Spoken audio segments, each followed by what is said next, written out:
Sa animation na ito ay ibabagi kong ilan sa mga kapatid moments na na-experience ko. Kaya sa may mga kapatid dyan ay ipagpatuloy mo lang ang panonood nito dahil tsaka kung makaka-relate ka sa bidyong ito. Kapatid moments.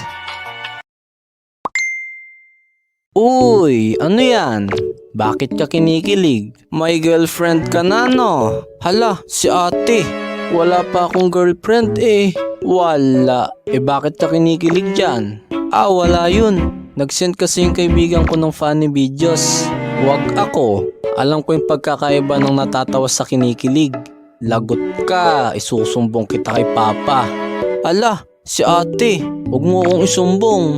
Gusto mo wag kitang isumbong? Oo. Ikaw na magugas ng plato mamaya. Hala, ayoko. Toka mo ngayon eh. Ayaw mo ha?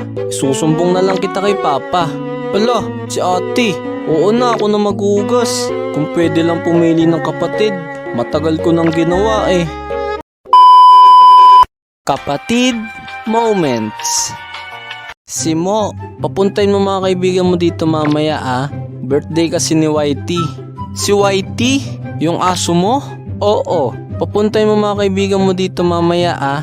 Para may mga bisita si Whitey sa birthday niya. Nick, ayoko. Bakit naman? Anong handa? Dog food? Abay natural hindi. May pagkain para sa tao at may pagkain rin para sa hayop.